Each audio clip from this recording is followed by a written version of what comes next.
Hey, it's Dalek. I'm one of the developers for Crest Saga, which is a tabletop role-playing game that really focuses on trying to give your players as many opportunities to make choices and creative decisions as possible.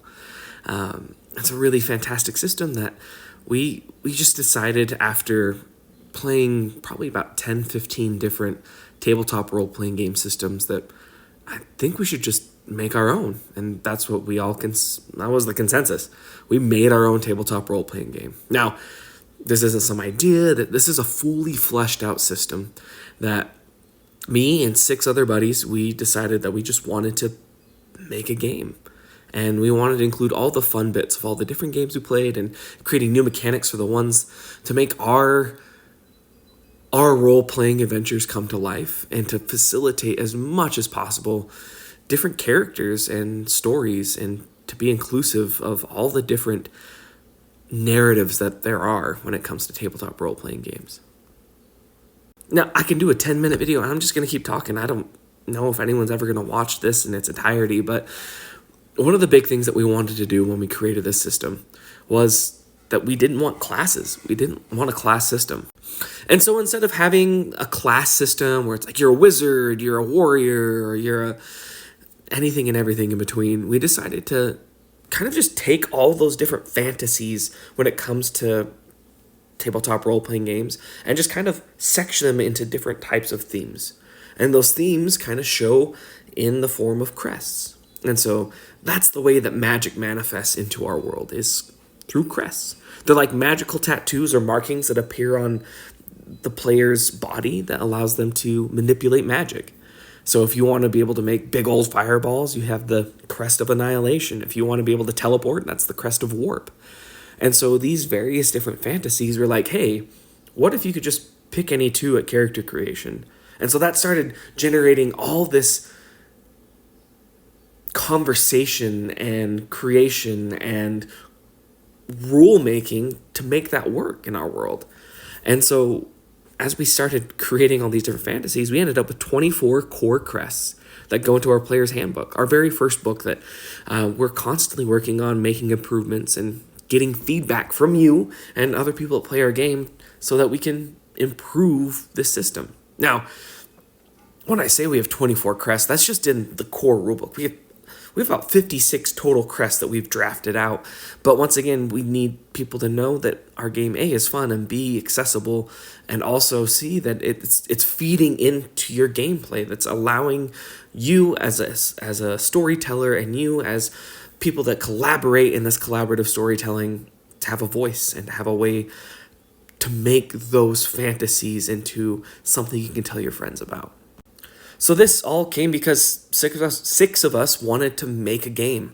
We wanted our friends to play. We wanted to do epic things and have this focus on storytelling, but also have enough mechanics that you don't have to have questions during combat. And it just turned into this beautiful system that's very, very provocative in the way that you can make characters, make stories.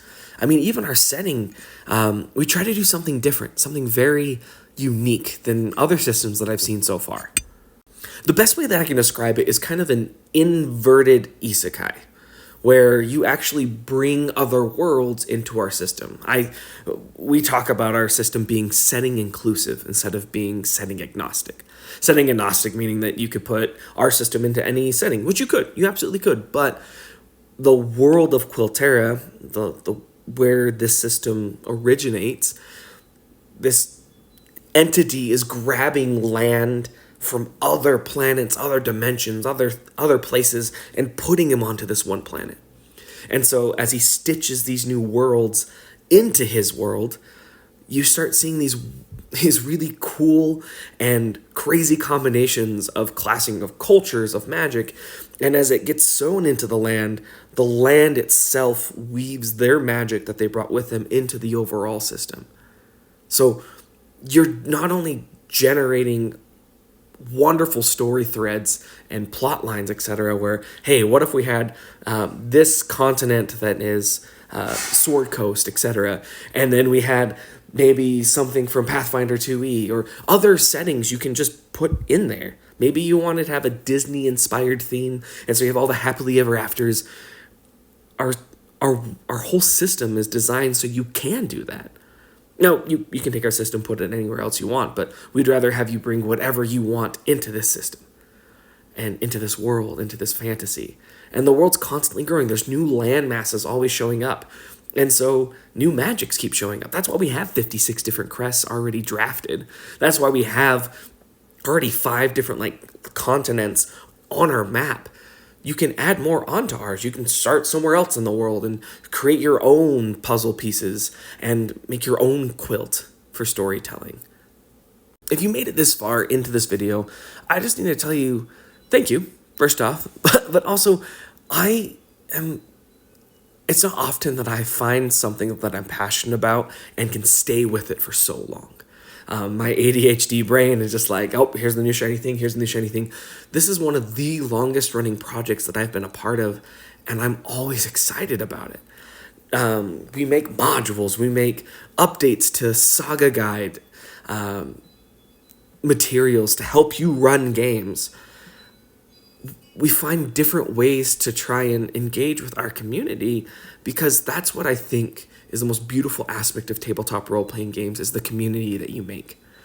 You have found family. You get to create stories together, and they're real. They're not, yeah, we're playing make-believe, but the tears and the laughter, that's not fake.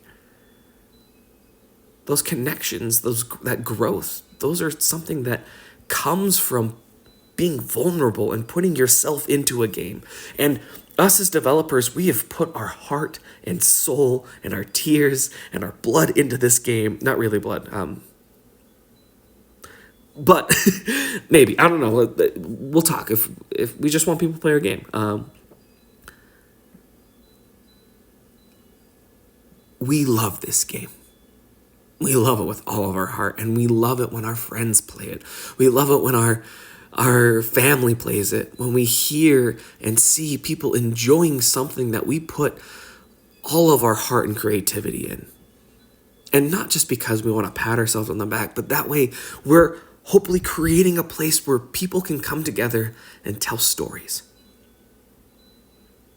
Now, myself and another one of our developers, we're both Indigenous. And I know, 7 minutes 34, you find out that we're Indigenous, but because of that, there are some things about other systems that just have problems in it. I have a problem calling someone a dungeon master or a game master, because it creates this disparity, and there's not this realization of an equitable partnership. Like, you need someone that tells the story as much as you need the person that's also playing in the game, because they're also part of the story.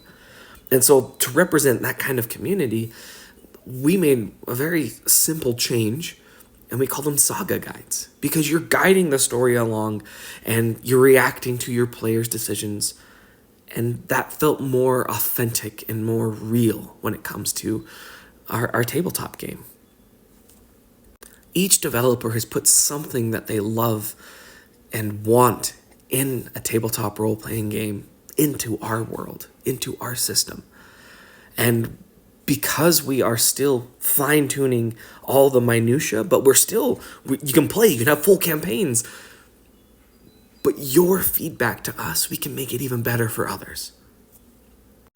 I think the hardest part right now is trying to get other people to just try it. I know it's scary trying new things. It's hard learning a new system, but through the myriad of conversations that I have with people about tabletop role-playing games, all I know is that we have something for you here. We created this for you. We put our hearts and souls in this so you could also put your heart and soul in your games. So if you are still here in this video, if you're still listening, just know this system is here. We are here as developers to tell you that we want you to play. We want you to roll dice. We want you to have epic stories, tragic losses, and friends that you can play make-believe with and roll around math rocks and hallucinate vividly together with. So, thank you. for attending my TED Talk, and I hope you have a wonderful day, and more videos will be coming.